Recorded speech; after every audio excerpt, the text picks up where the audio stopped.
Welcome to Longform, the podcast produced by Jadaliya. Our inspiration for these discussions is the well known quote by Antonio Gramsci: "The old world is dying and the new world struggles to be born. Now is the time of monsters." I'm Bassam Haddad, and together with my co host Moin Rabbani, we are exploring this theme with a series of guests whose work has provided very valuable insights into these issues. For this episode, we're delighted to be speaking with Sina Toossi, a senior non resident fellow at the Center for International Policy, where he focuses on US Iranian or Iran relations, Middle East foreign policy, and nuclear nonproliferation. His writing has appeared in Foreign Affairs, Foreign Policy, The Guardian, Al Jazeera, and other leading outlets.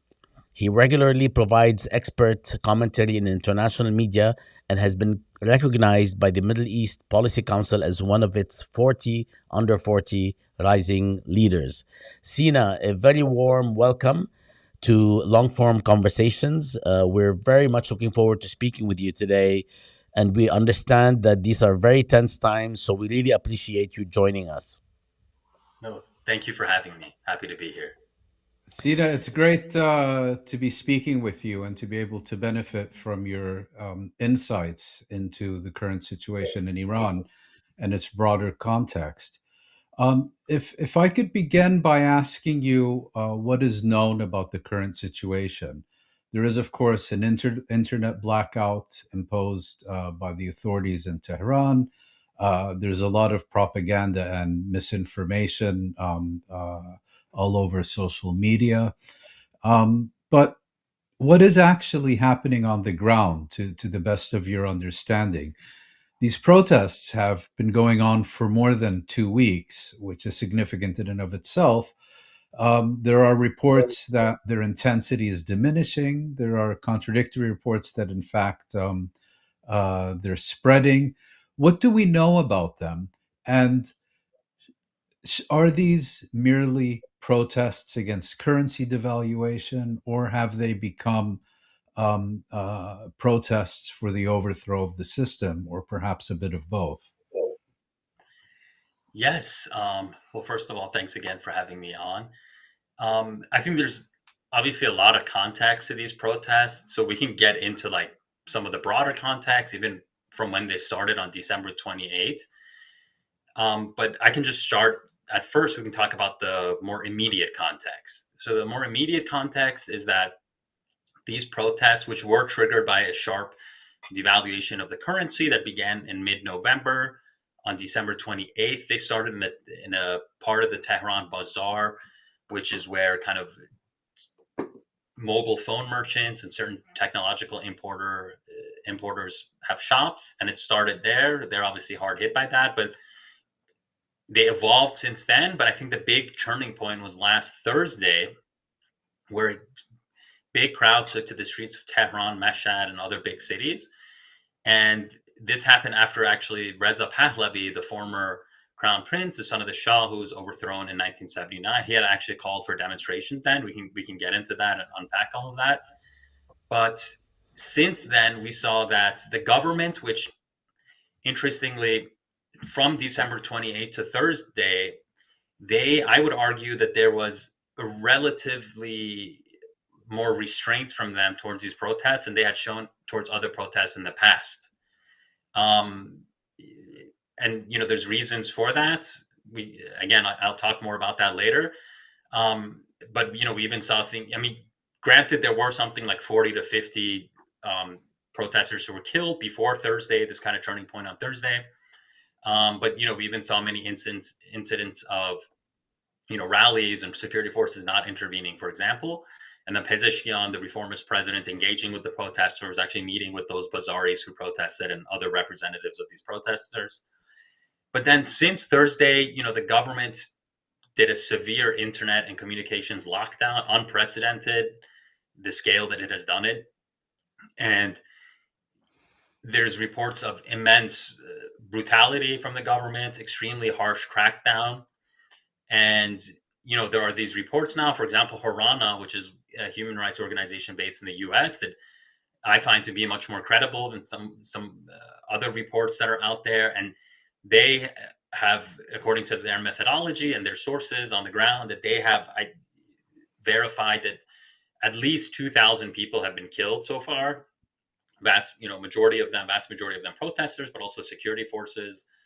But that is a minimum number, and it seems like, by these kind of very horrifying images that are coming out of Iran from morgues and these body bags, that many, many more people have likely been killed. And so this has become an incredibly violent situation. The government is framing this as totally being foreign orchestration and riots and violent protesters, whereas these the protests, the trigger, the underlying drivers are very organic, are very genuine, rooted in domestic grievances that have long existed.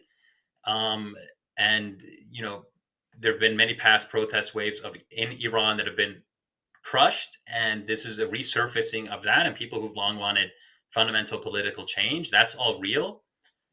On the other side of that, I think there objectively is foreign intervention. It's very interestingly, unabashedly stated, whether from Israeli officials, Trump administration officials, former senior US officials like Mike Pompeo, who said that Mossad is on the ground with these protesters, which I think, that logic is really unfortunate and counterproductive and destructive, because it just justifies a much harsher repression by the government. And ultimately, which may be part of the objective of such statements. You say that may be the objective? Yeah. And yes. Those issuing such statements are maybe hoping for more repression and in order to justify their agenda.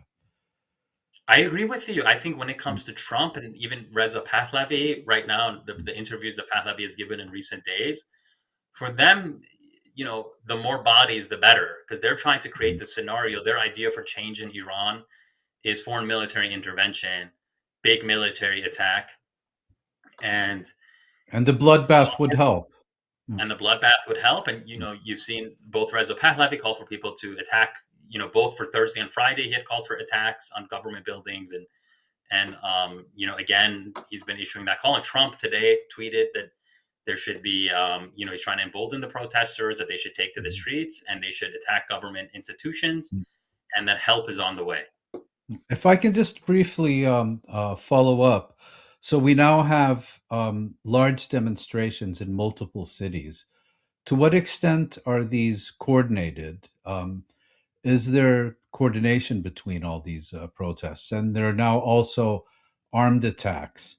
Are those kind of arbitrary, or are those also coordinated? And on the other side, has the government responded cohesively, or are there also signs of a fracture within the authorities? So the opposition in Iran, the opposition that has existed within the country, there's long been a formidable civil society in Iran, and activists and former officials who've organized people, who have coherent political platforms, who have a record of building inclusive political coalitions across diverse constituencies in Iran, from labor to teachers to retirees and oil industry workers. Those activists have been heavily attacked and repressed from two sides. Both the Islamic Republic, which has put most of them in prison, people like Nargis Mohammadi or Mustafa Tajzadeh, former reformist government official, who are in prison, and a lot of the diaspora opposition, especially the monarchists, who I would argue have it's very obvious and clear to anyone who follows them and, this kind of Iranian opposition politics, is they have a very exclusionary politics, very much kind of, you're either with us or you're with the Islamic Republic. And they've spent just as much time, if not more time, attacking other opposition figures, especially in the past couple of years, than trying to build some kind of inclusive, broad movement that would be capable of peeling away the Islamic Republic's social support and spurring defections and creating a revolutionary movement. But these protests, I think they're really driven, and this is testament to them being organic, largely, and in their trigger, and in these working class people who took to the streets in all these kind of more rural places in Iran, in the provinces, where the overall context is one of very bad economic deterioration, largely due to U.S. sanctions, and people just can't afford to make a living anymore.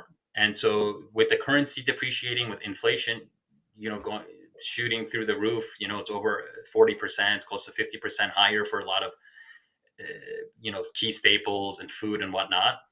That you saw that no, these protests were not organized, but people out of anger, out of genuine grievance, out of kind of having no other choice, took to the streets in many of these places. Again, more up until December 28th, it was more in certain provinces, kind of more rural areas, both working class and this new constituency in Iran, or growing constituency, I should say, that is kind of former middle class, that is now impoverished. So you've had, as a result of U.S. sanctions that were really reimposed in a harsh manner in 2018, something like 10 million more Iranians have fallen from the middle class to poverty.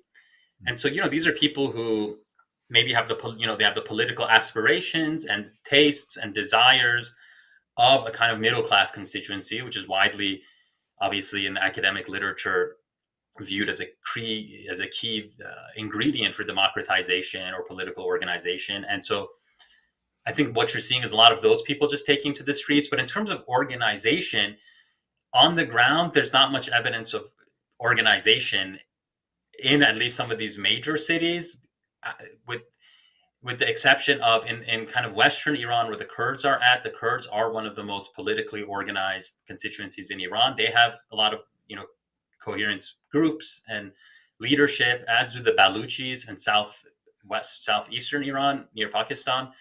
And so we can get into how they've approached this protest movement, which in short, they do not like Pahlavi, for example. But then, as these protests have continued, I think, Reza Pahlavi has really been trying to, again, as I said, especially in recent years, dominate the Iranian opposition, portray himself as the leader in a very kind of hegemonic, zero-sum way.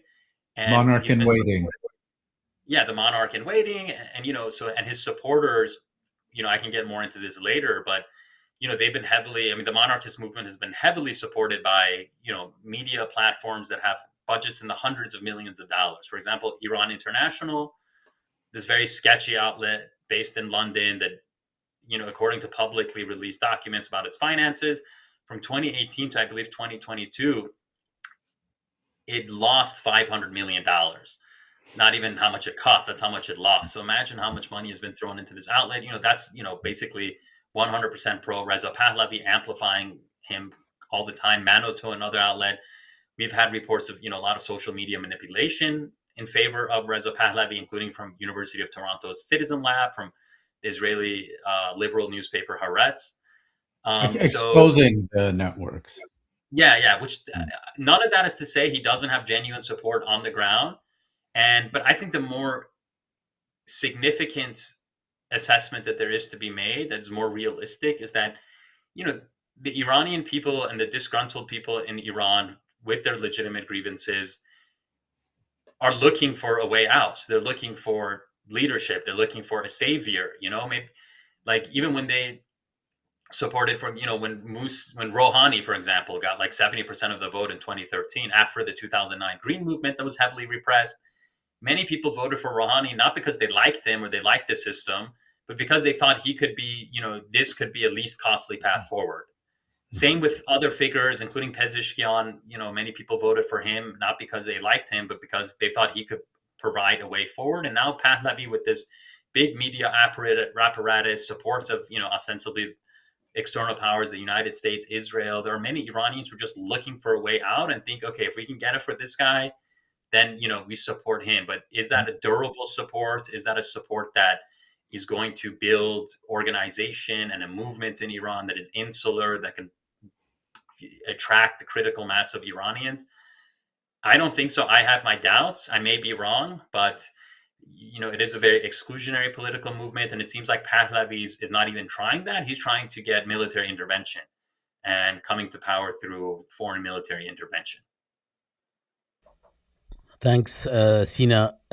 We are going to actually be asking about a number of dimensions, from regional politics to global politics to questions of media and the trajectory of protests in Iran, which starting in 2008 and 9, one can go even before, but starting then, I'd like to ask about these different episodes, because there's a ratcheting up which culminated in what we are seeing, which seems to be a difference in not just degree but perhaps kind.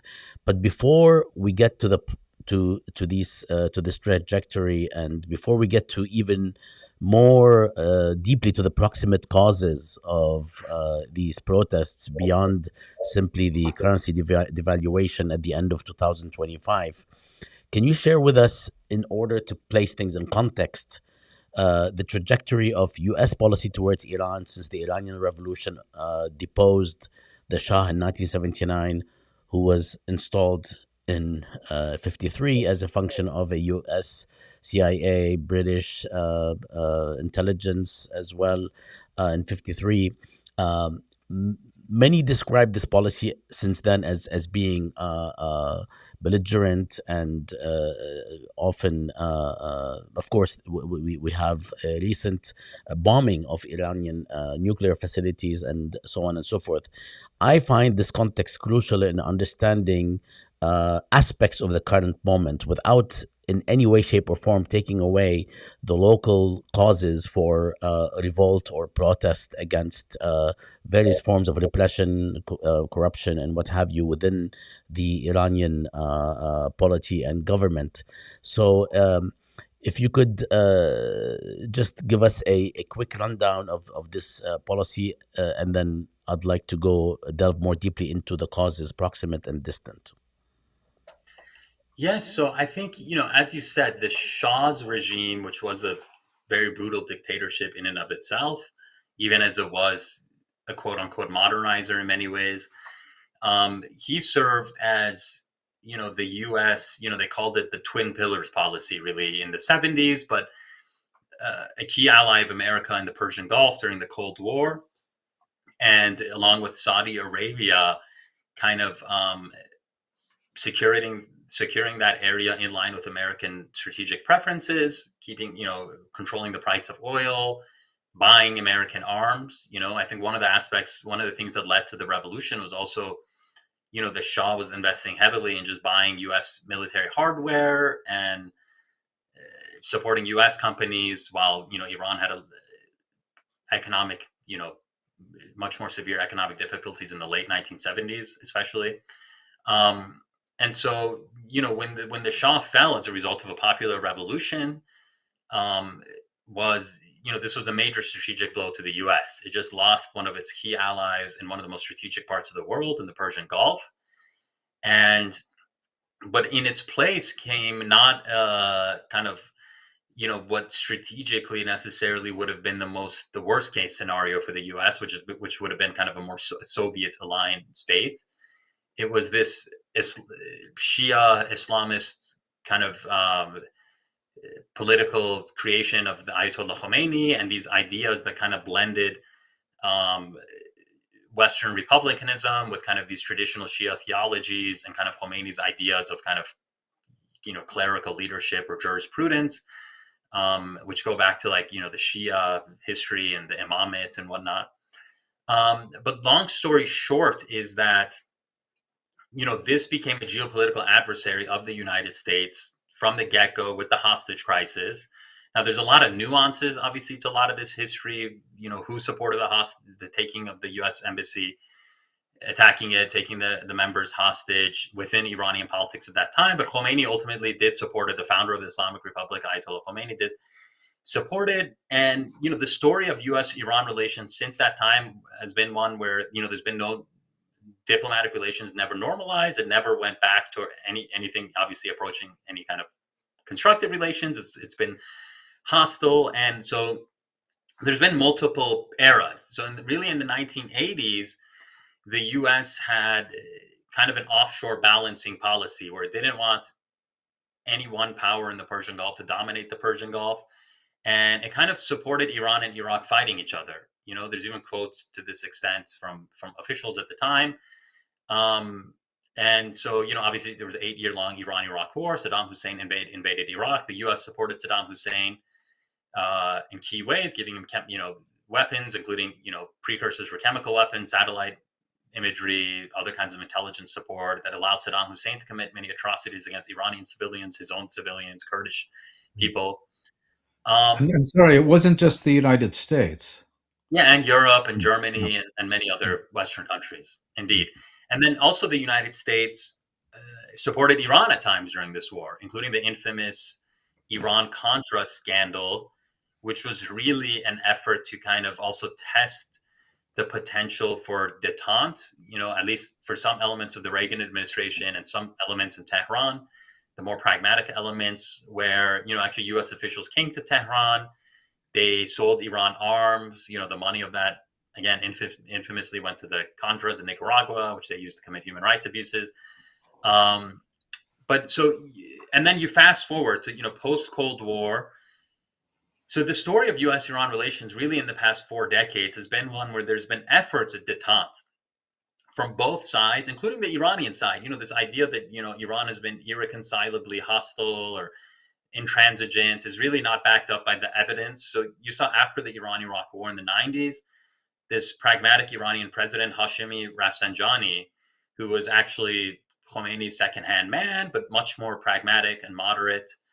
And he actually was one of the leading forces behind efforts at detente in the 80s. And so he offered, these kind of quote unquote goodwill gestures towards the H.W. Bush administration, freeing hostages in Lebanon, trying to, in exchange for certain promises that George H.W. Bush made, and that never materialized.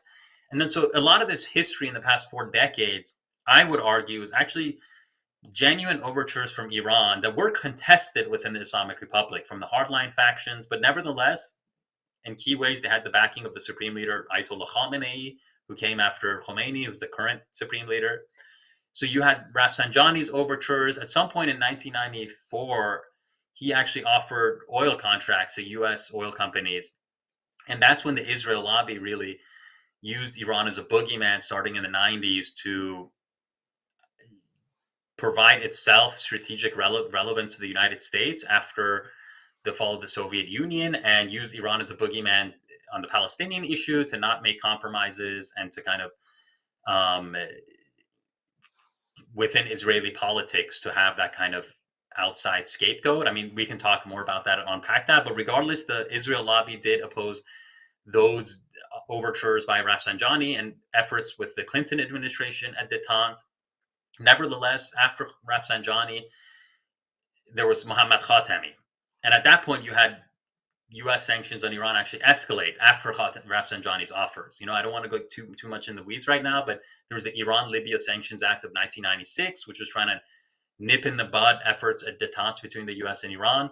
Nevertheless, you had the Iranian people come out in overwhelming numbers. There was a big movement for Mohammad Khatami in the 90s, reformist president, held the hope of a reformed Islamic Republic on social, political lines, relations with the U.S. And he, famously, helped the United States after 9/11 in Afghanistan, toppling the Taliban, creating the post-Taliban government in Afghanistan when Iran had actually close relations with a lot of those Afghan parties that were opposed to the Taliban. He, when the Iranian nuclear crisis came to the fore, Khatami froze uranium enrichment, engaged in negotiations, and he offered this kind of famous grand bargain offer in 2003, which was rejected by the Cheney administration. You fast forward to even the hardliner Ahmadinejad, who there was efforts at negotiations with him, that he, the first actually bilateral U.S.-Iran negotiation after decades was in 2009 between Bill Burns, who became CIA director later, was obviously, at the time, he was, I think, Deputy Secretary of State, and he met with Saeed Jalili, who you may know, the hardliner politician in Iran, who at the time was the Supreme National Security Council chairman in Iran. This history is just interesting thinking back on now. But those negotiations under Ahmadinejad didn't go anywhere either. Sanctions were ratcheted up. There was all this fight over uranium enrichment in Iran. Obama came in his second term, came around to the idea of agreeing to a limited enrichment program on Iran. We had the nuclear deal. Trump reneged on it, imposed these sanctions. But I think most relevant to our discussion today is that what has been the impact of these sanctions, or what is the goal behind these sanctions? These sanctions we know that have debilitated Iran's economy. Iran's actually economic growth, if you look at from the 90s up until 2011, when these harsh sanctions really hit, it was actually among the top in the developing world. And income inequality was decreasing, poverty rates were decreasing, real incomes were increasing, and there was real economic development in Iran. And then but these sanctions explicitly, and I think that has to be part of the debate, that the policy is aimed at creating unrest. The policy is aimed at creating, such a dire condition where these societies, I think John Bolton said in 2019 when he was Trump's national security advisor, you squeeze them till the pipes squeak, I don't know, like blow up or something. Yet something along those lines. Like you just squeeze them until the whole thing blows up. And many, oftentimes this is kind of saying the quiet part out loud, but obviously these sanctions are to create such internal pressures to get capitulation or collapse of a rival state. So obviously the U.S. has these geopolitical interests in the Middle East. I think, those have up until now, since the 80s, 90s, really since the post-World War II era, been aimed at dominating the region, preventing, at least having, partners that are in the U.S. orbit, not in the orbit of like the Soviets back in the day or today in China or Russia or, more independent actor like Iran. And so Trump, it seems like now, the question is he trying to go back to these real maximalist dreams of transforming the Middle East that like George W. Bush had? Because in many ways what's happening now is just the continuation of what Israel and the U.S. have been trying to do for decades. Militarily transform the Middle East to make it this consolidated U.S.-led security architecture, something that's safe for Israel, for its expansionism.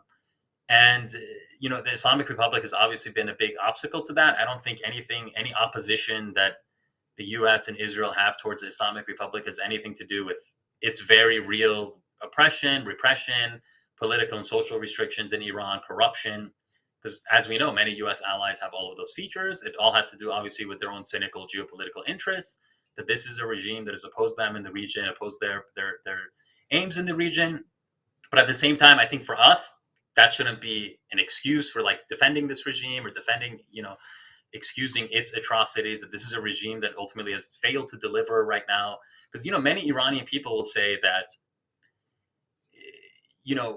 it's the failure of their government ultimately that they're in this situation. Because it's like, why did their government, they would say, pick the fight with America? Or why are they in this situation? Like, they haven't, America's ultimately the global superpower.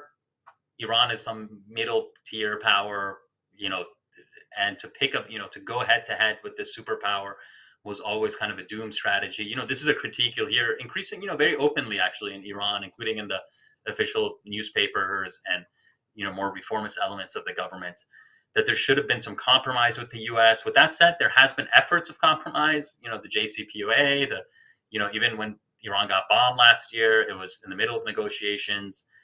But the idea is that, ultimately Iran's economy cannot develop or get to stronger, stable footing until it comes out from under these sanctions. So I think that shapes a lot of these views amongst many in Iran and in the current geopolitical situation. But I think there's no illusions about it. Like the U.S. and Israel are seeking their own geopolitical, selfish, obviously, goals. And, the Iranian people are just a tool towards that end. If they're useful, they will use them. If not, like the Palestinians or other people, they're happy to, see them weakened, destroyed, genocided.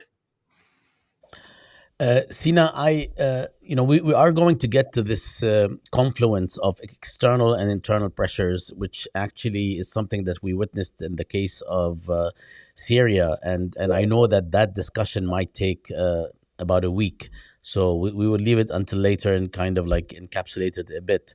But as I suggested earlier, I'd like you to help us go through the trajectory of protests from 2008-9 all the way to the second decade of the 21st century, 2017, and then the significant protest 2019-20, and then of course the 2022 protest and recently, and how if you can tell us a little bit, because those of us who are watching from afar don't have an appreciation of how we got here exactly. We see things today on the streets that we haven't seen before, and I follow Iran closely, especially, well, from outside, from an outside in perspective.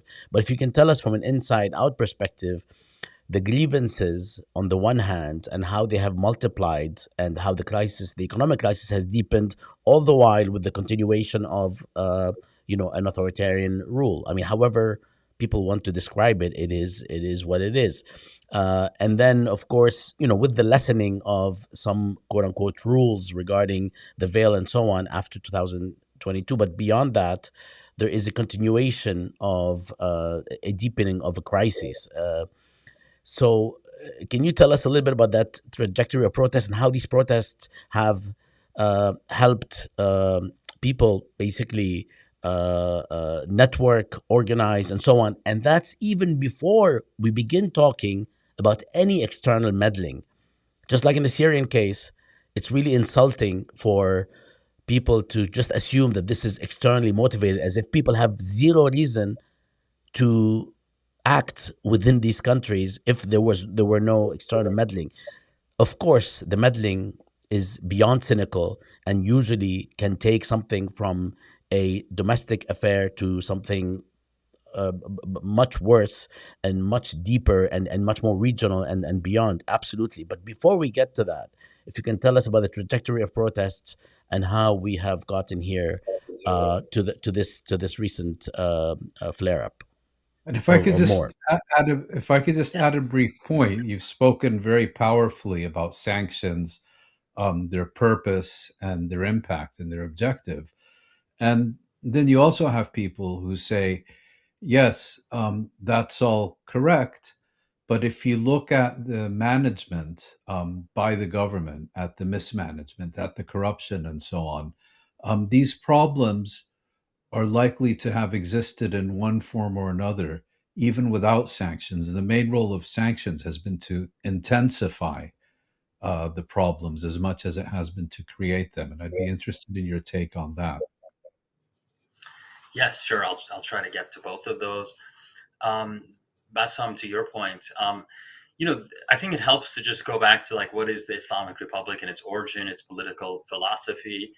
That it was and has been a very radical political project and very exclusionary, where it's kind of a state where of the Shia by the Shia since its inception, according to these kind of heterodox political and religious ideas that were at the time gained prominence through Khomeini and others. And so this is a state that you know even as a blended kind of certain Republican elements and kind of elected branches, even with with constraints of like vetted candidates, but competitive elections with kind of these theocratic bodies. It took what was a very and is a very diverse Iranian society, across political, religious, secular, leftist, rightist, I don't know, and it forced conformity, uniformity, not giving people a political say of their opinions. It's only within the framework of this kind of Shia heterodox political project. So people who are allowed to run for parliament, people who are allowed to really be active in an official way. And so that just excluded a lot of people. So from the beginning, I would say obviously they came to power from a revolutionary movement that was very popular, and they had they came together, they came to power with that popular legitimacy. And I think by and large, probably if you look at a graph of like the public legitimacy of the Islamic Republic, it's kind of been on a downward incline since its inception. Obviously there's probably moments of going up and down and stabilizing, but in general, especially in the past 10 years, it's really gone down. But at the root of it is exclusionary politics that is not reflective of the broad spectrum of Iranian society, which is pluralistic, which is kind of a rich culture that is not necessarily a huge part of it has never been in tune with kind of rigid religious dogma, which the Islamic Republic at its base has been kind of really enforcing on people, and social regulations and restrictions. And then so that is obviously one big part of this puzzle and this, informing the kind of dissent in Iran. Another is these social restrictions themselves, and where, especially because Iran had a big population boom after the Iran-Iraq war. Its population has more than doubled, and now it's decreasing, or it's kind of, they have problems with their population growth now. But for the longest time, they had a population boom that has resulted in all these young people in the past 20 years, 20, 30 years, that with the rise of the internet and kind of globalization and all of this stuff, they feel left out, that they feel, they don't have access. They never have had good access to the internet. It's heavily censored. They have to use VPNs. Their value of their currency is never been good. It's only gotten much, much worse, but, limiting international travel, limiting their ability to kind of partake in a globalized world. And so these are grievances. And then, on top of that, you put, a lot of corruption, a lot of state control or semi-control of enterprises, that it's a lot of, for insiders, so you see a lot of duplicity in Iranian society, people who have to publicly portray themselves one way, like ostensibly a religious person, ostensibly someone who supports the government, but in private, they're living a totally different life. So yeah, ultimately a kind of classic authoritarian system in many ways, although not as I would, historically, or at least the trajectory in some of these years. Again, there's been some, competitive elections. The domestic atmosphere in terms of kind of restrictions on the press and certain cultural things has waxed and waned. So like under Khatami, it was more open. Under Ahmadinejad, it kind of was restricted. Under Pezeshkian last fall, for example, was more open in many ways. The mandatory hijab is obviously a huge one. That women, one of the only countries in the world where women were forced to, wear some level of hijab. That culturally there's been shifts in that regard as well. But they had to fight to get out of that ultimately with I think the 2022 Women Life Freedom movement, although it was crushed as well. Like one of the outcomes of that has been that the government, it was untenable to try to enforce the mandatory hijab. Pezeshkian ran on a platform of not enforcing it. And, now you see in Iranian cities, many women go out without hijab. But, you still have the hardliners who still want to kind of go back to that too, or at least before all this they did. So, and in the context of this, you see within the Islamic Republic, that was this, came out of this revolutionary movement and, had within the spectrum of the forces that comprised it, there was a kind of more left faction and a more right faction. And the left faction of the 80s kind of became the reformists in the 90s that argued for liberalization, that argued for more democratization. Like someone like Khatami, his rhetoric is really classically liberal democratic, really. And in many ways it was from decades ago.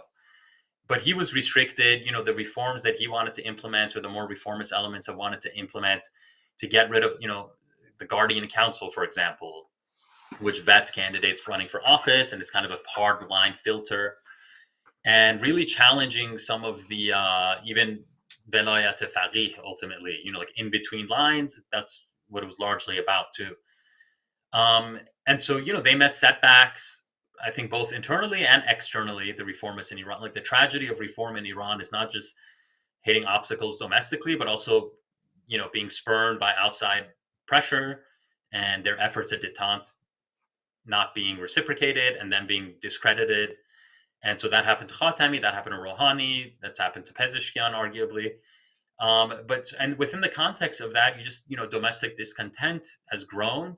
And as the economic situation has deteriorated, we went from something like, Iranian civil society activists within the country supporting Khatami, supporting Mir Hossein Mousavi, the reformist candidate in 2009. 2009, the Green Movement protests, which were the first nationwide protest movement since the revolution. That was about a contested election. And the main demand was like, where is my vote? And you had at one point, according to some officials, 3 million people who came out in Tehran in a silent demonstration. We could say maybe that's exaggerated, but at least 1 million, I would say, or in the hundreds of high hundreds of thousands. And so the Green Movement continued until about 2011, on and off, when Mousavi was put under house arrest. But with that said, you've still seen efforts. You still see this critical mass of Iranians, the kind of middle of society that prefers low cost solutions, change. They don't like this status quo. They want a more more effective system, a system that can deliver economic rights to them, social rights to them, political rights to them. But they're also wary of instability and destructive change. I think that's been a story of modern Iran. And so you've seen that they've been hesitant to really join street protests. And I think that's changed. More and more are like with these protests, more and more people are joining, but it still doesn't seem to me like that middle of society that is very wary of instability has been willing to take to the streets despite all their grievances. And even now, the government has rallied its base. It still has a social base. That's another thing to understand about modern Iran, that it is a polarized society. That, especially, I follow Iranian media a lot and what people within the country say, and sociologists to observe social trends and surveys and whatnot. And increasingly, the story of modern Iran, just like many other societies, is a story of polarization fueled by everything from social media to various political developments. And so the government's base is probably getting more angry and more hardline in many ways. And you can see they had sizable crowds out yesterday, for example. And their narrative of this total being foreign orchestrated, that these are rioters that are killing our people or killing security officers. And just watching some of those videos, those people seem very angry as well. And on the other hand, you have the opposition forces, people who are very diehard opponents of the society, the government, are very more angry than ever, as you can see with the brutality of the crackdown. That's just going to grow more polarized. And then the middle of society, I would argue, is also deeply discontent, and they don't like the political status quo. But I think for them, it's just the cost benefit of taking to the streets versus staying at home. Fear of instability. Fear of instability. Hmm. Moin, could you ask your question? I'm not sure if yeah, please go ahead. What was your question again, Moin? I forgot what it was.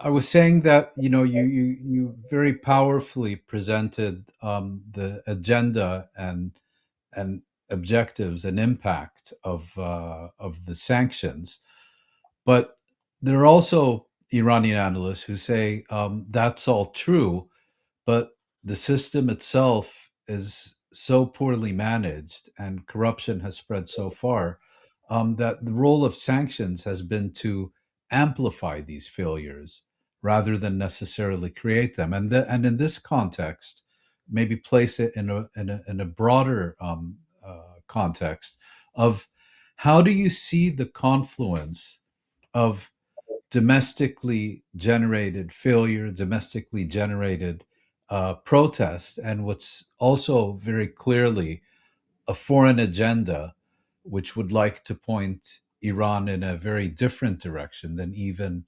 many of the government's strongest opponents. And to use just in case, because we're running out of time, to use like more straightforward language, the insane imperial trajectory that the United States has been on, and we might call it actually extremely clumsy, along with the genocidal drive that we witness by Israel. One can easily, and some people have done it, have basically ascribed everything to those factors. Others have ascribed almost everything to domestic factors. So we're looking to you to actually bring some sanity and analytical sobriety to how do we balance those two sets of factors. In one sentence or less, please. Yes. I wish. Well, first of all, I'll just preface by saying I'm obviously not an economist, and there's actually I will recommend some other people who can, because a lot of this stuff we actually have pretty strong economic data and indicators for. Like if we're trying to determine this scenario of the impact of sanctions on Iran and how that impacts the prospects for political change, we can see that, Iran's economy was, across multiple economic indicators, was growing, up until 2011 and 2012 at pretty strong levels, like respectable levels at a global level. The middle class was growing. And then, the sanctions had a really just objective impact, So there's a great book called How Sanctions Work it's got multiple authors. Javad Saleh Esfahani is an economist at Virginia Tech. Highly recommend his work. Esfandiar Batmangilij at Bourse and Bazaar. There's several authors on that book. But in short, when there's a counterfactual scenario being, if, for example, let's say the JCPOA held, and Iran got the promised sanctions relief of that deal, what impact would that have had on Iran's political trajectory? There was a hope, for example, that it would have bolstered these kind of more moderates and reformists within the Iranian government.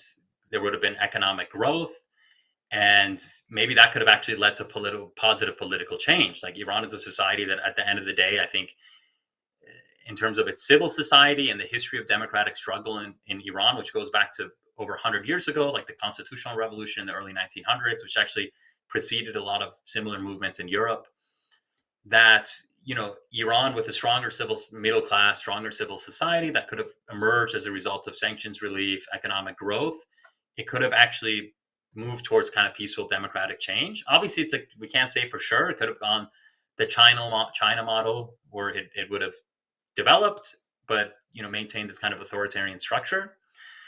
But regardless, I think one thing we can say objectively is that sanctions have had a very debilitating economic effect, that even beyond the effect of mismanagement, domestic incompetencies, which is real.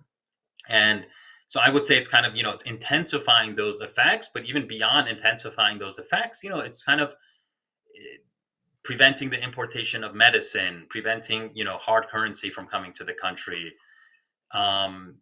all kinds of effects where it's just, impoverishing the people, shrinking the middle class. You can see these data points very clearly from when sanctions came to the decline of the Iranian middle class. And ultimately, what a lot of the academic literature, to my understanding, says that these kind of sanctions regime, they are actually not conducive to democratic change.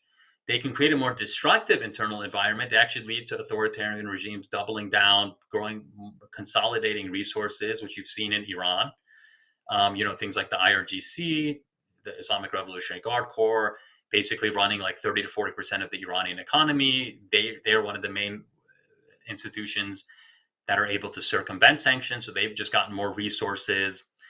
Obviously, the government is trying to keep a lot of the government sectors happy, so even in the budget, for example, the Pezeshkian has been trying to push through in the past couple months. Government employees are always getting a pretty hefty raise in line with inflation. They try to make it higher than inflation. And when you go to the security institutions, military institutions, IRGC, I'm sure they're kind of hoarding more resources to keep their people happy. So basically, sanctions regimes like this, they may create more destructive situations, make the poor poorer, make the middle class poorer, result in basically bread riots, desperation riots. This is, in many places you can look up that, these kind of developments have happened. But if we're talking about, what does the literature tell us about building a broad enough social movement that is necessary to actually change a political system of a country or change things in a more positive direction? You need, economic strength helps that. A stronger middle class helps that. Connections with the outside world as opposed to isolation help that. And I think, that is all a strong part of what's happening in Iran today, that this is a society that has been under severe economic sanctions since 2018. It only got about 2 years of not that meaningful sanctions relief with the JCPOA, because, there was always that companies were still averse to coming to Iran because of the threat of Trump coming to power. And, he was saying he was going to tear up the deal, which he did. And so, yeah, I think in short that these kind of economic pressures and military intervention, which is now being, seems potentially imminent. I don't think the record, the historical record in the Middle East, across the world, the consensus among scholars supports that this is a pathway to kind of democratic change, or at least, in the positive change, economic development, that this could lead to far more instability.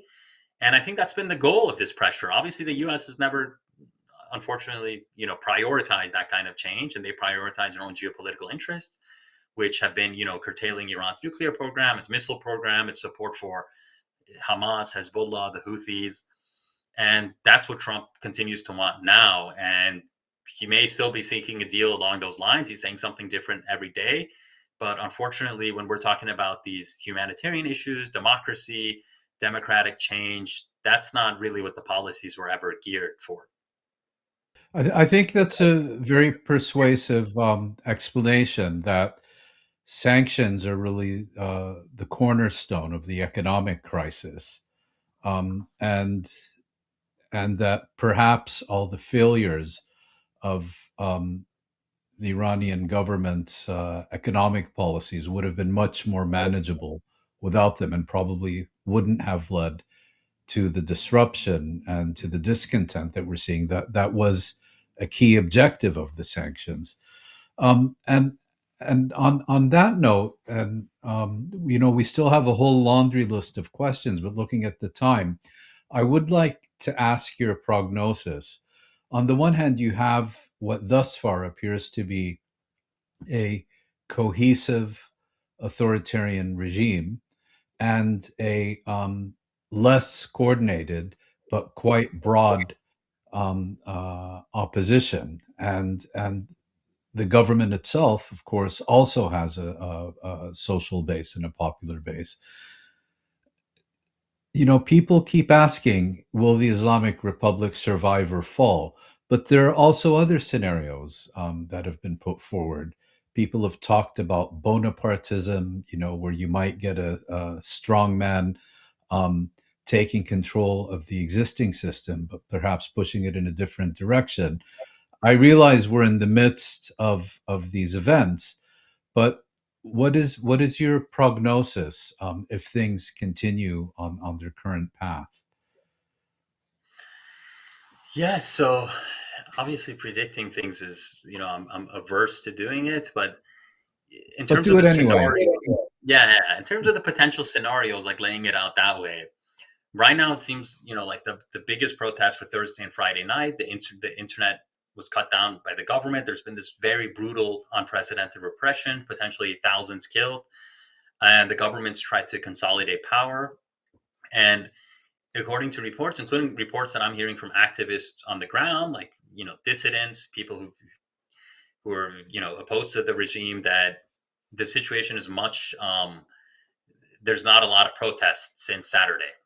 And with that said, obviously with the internet blackout, it's hard to say. And I think ultimately the drivers of the protests are there. Again, society is much more polarized. I think, the anger at all these killings, the Islamic Republic, in many ways, it's never going to be able to go back to prior to, December 28th, or So this could be a lull, you're saying, yeah, these diminished it could protests. be a lull, but then, exploding again. But, in terms of, you know, there needs to be some kind of, political, economic transformation, really, to, I think, bring some actual stability to Iran. So right now, Khamenei is kind of holding everything together. The supreme leader, who's very old. Within the Islamic Republic, there's actually big divisions. There's not divisions to the extent of like defecting from the system, or going to Reza Pahlavi, which I think even Reza Pahlavi becoming the dominant opposition. I kind of talked about this a little bit earlier. That political battlefield being created is largely actually the Islamic Republic's accomplishments by, Mhm. repressing a lot of the domestic opposition. And we even know that they actually propped up a lot of, for example, monarchist accounts on social media. And so for them, it's kind of the ideal opposition. It's the total opposite pole. It's the former regime that they overthrew. It's explicitly, unabashedly backed by US and Israel. So in terms of rallying their base, rallying their people, it makes sense that this is the opposition that they've been, also helping Ju- Just make to this. interrupt you, Sina, if Yeah. I may, because the one scenario that people say we should pay more attention to is a possibility of change, perhaps even transformation to an extent from within the regime, rather than as a result of overthrowing it. Is that a plausible scenario, Yeah, at least that's theoretically? one scenario I was going to mention. So, the one scenario would be like, these protests are squashed for now. They're going to hang on. Khamenei's going to hang on. But, the situation is ultimately more unstable for the Islamic Republic. We'll see if a war happens now or not. The other scenario is, within the regime, whether Khamenei is taken out, whether he just dies of a natural death, which he is very old, um, within the governments, there are elements who I think would be willing to make some kind of compromise with the United States. Even I think the IRGC is the best, most capable, like best in terms of being the most well positioned to capture more political power. They have obviously the resources, the organization, the personnel, the level of support that they can, shift some stuff, probably on the social, political, maybe relations with America, and then they'll be, have some kind of populist figurehead. That I see as a more likely scenario. Or maybe someone from some other camp. I mean, it's with the internet blackout, it's really unsure. We can't really say what's going on with the regime fractures, if there are any. Like, what's Rouhani? Rouhani was kind of a little bit more outspoken after the war, to a degree that it seemed like he had some kind of aspirations in terms of, like, he's always wanted to be kind of like the next leader after Khamenei. But basically, there's a lot of elite concentration in Iran, and it seems like Trump with the Maduro Machado situation, where throwing away Machado, like totally like humiliating her. She's like the Reza Pahlavi in this equation. And he presumably wants someone, if the U.S. interest is indeed stability in Iran and having someone they can just work with. I think within the regime, that's what he would be aiming for. Obviously, many Iranians wouldn't want that. But yeah, I mean, I think of the scenarios of, like, the current status quo is not really something they can hold on to. It's very unstable. There could be someone from within the system. Inevitably, Khamenei is going to die. So I think a lot of that's going to come to the fore inevitably, maybe sooner rather than later. Or if someone were to take power today or get more power, I think the IRGC is ultimately best positioned to do that. Sina, before we close, we hesitated. I mean, there's a lot to discuss, and I would have liked to talk more about how to manage this tension, or this duality, or these two factors, the legitimate local grievances against repressive rule, essentially repressive rule, even if Iran doesn't measure up to some of the authoritarian regimes in the Arab world. So there's this kind of set of grievances that are local and legitimate, and then there's also the attempt by external actors like the United States and certainly Israel to achieve complete domination by eliminating the last obstacle to that, or at least what seems to be the last obstacle, because we are hearing more and more about rifts between Saudi Arabia and the UAE, where the UAE is much closer to Israel, and which is in effect much closer to the United States, and that might in time produce another sort of I don't know, limitation. However, it'll be good to pose these questions and to think about them and to actually be sober about dealing with them without presenting a very maximalist argument on either side. So I'm thankful that you addressed this. I would have liked to have given you a bit more time to do that, and pressed a bit more. Now, before we close, I'd like to ask about the portrayal of what has been going on in Iran in the United States. In other words, the way the media is talking about what's happening in Iran, and perhaps some of the government discourse. And I know that it sounds often, when you turn on television, the official channels, it sounds like a fifth grade level analysis of what's going on in Iran and what it Except would take, CBS. except of course CVS under the steady leadership of Barry Weiss, absolutely. But beyond that, it's almost laughable. It's really sad that in case of an attack that might have some success, public opinion is going to shift, just like it shifted after Maduro was captured, from earlier, before the invasion or before the operation. A large percentage of Americans opposed any action in Venezuela. And then after, as a result of the actual capture with minimal casualties to American soldiers, but almost 100 or over 100 Venezuelans killed, the polls show that, hey, this was actually a good thing. In all cases, um, can you tell us a bit more about how you see this sort of portrayal, especially in light of the very different reaction of Iranian public opinion, or the Iranian public, to the 12-day war that Israel started by bombing Iran, whereby there was some sort of a congruence between people and government, uh, and what's happening right now. I mean, how can we introduce sort of why this is the case? Why is there a difference between where the public stood during those 12 days in late spring and what's happening right now, in light of the U.S. mainstream media's uh, infantile approach to what's happening? Yeah, so just in short, this is a lot to get to, and I would love to get to it, especially another time. I think this Absolutely. conversation, you guys would have me. I would love to continue this. There's a lot more to discuss. Um, in short, yeah, I mean, the media portrayal is very obviously cartoonish generally, sadly, as our mainstream media often is, especially on matters of foreign policy, especially on matters of kind of geopolitical rivals of of America. We can never, we never have like strategic empathy, as some people call it, or not even empathy, just trying to understand from the opposing vantage point. It's kind of more cartoonish, good versus evil. Um, but with Iran, I mean, I think most pertinent to the reaction is oftentimes you have these kind of situations where there's all this kind of overwhelming angst and momentum generated for a military attack for like good reasons, humanitarian reasons. But then once that is accomplished, no one ever talks about it again. And those people are forgotten about. I think I actually, it was really crazy just to witness this in real time with Syria last year. Like, there's so many people, for example, in the pro-Israel kind of foreign policy blob in Washington, a lot of pro-Israel analysts at these hawkish think tanks who were, oh, Assad is gone, celebrating, which is absolutely, as we all should have. But then it's like in this past year with like Israel, conquering large parts of the country, destabilizing the country.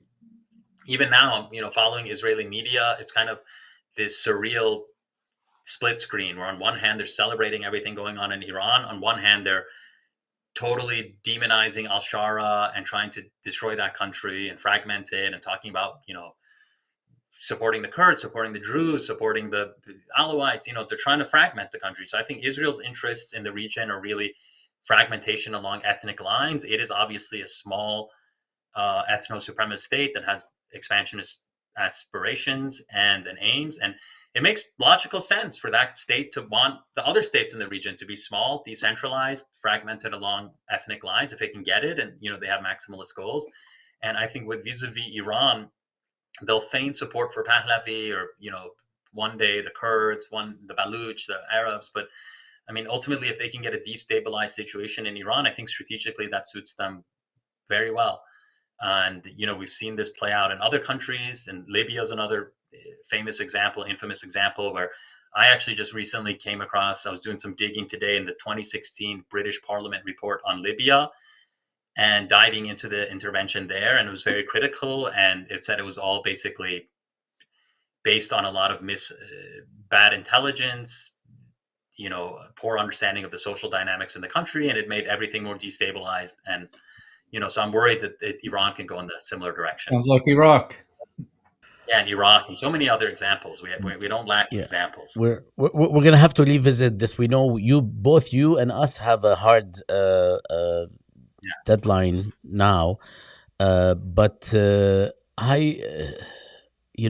as you and I, Moeen, spoke right before we started, or at least two of us. I don't remember who did, but an intervention seems imminent. At least if you look at the signs. So in all cases, perhaps we can talk again and continue the conversation. I don't think this is going to end, even if there's no strike or intervention. Are there any last words? We're not going to say anything anymore. I'm not going to ask anything. No, Except to thank you for a Thank you so brilliant much. conversation. Thank you so much. Really glad to be here. But I'll talk to Absolutely. you guys soon. Yeah. Take care and all power to you, Sina. Take care. Bye Salam. bye. Bye. Oh, well, A lot of food for thought. a lot of food for thought, but also a lot of things to continue speaking about. Yes. I'm glad Yes. I we mean, talked. And the big the sword hanging over Iran's head is the prospect of yet another war, and I think it's highly likely. And then the question becomes, will it go as planned by those who initiate it? I, yes, I don't think anything will go as planned because It of rarely does, well, the thing is except for that our podcast. I think it's a new level of um, how shall I say this in polite words? It's a new level of fuckery, imperial fuckery, which is something that we witnessed in Venezuela, and look at what's happening since then. Nothing. And then But let's Venezuela is a story that's far from over.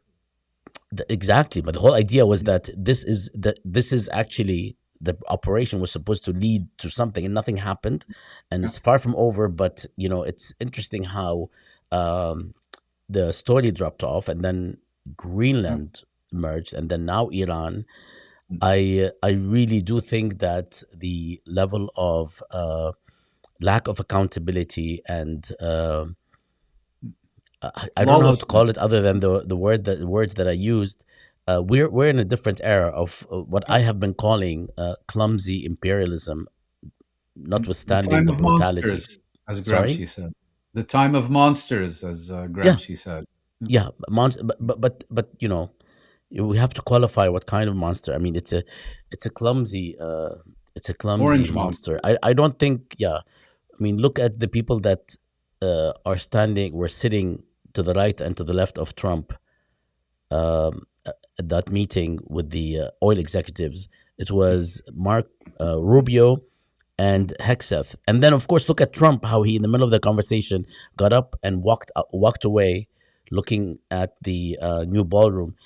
It's like it's almost an SNL skit, Saturday Night Live skit, and what's happening in Iran today, and the way it's being dealt with. Uh, we can't help but recognize the sort of cooperation and collaboration that's taking place between Israel and the United States in reference to what's happening in Iran.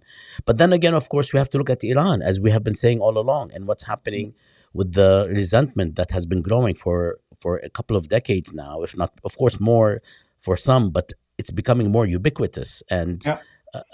the total lack of competence in terms of dealing with these problems.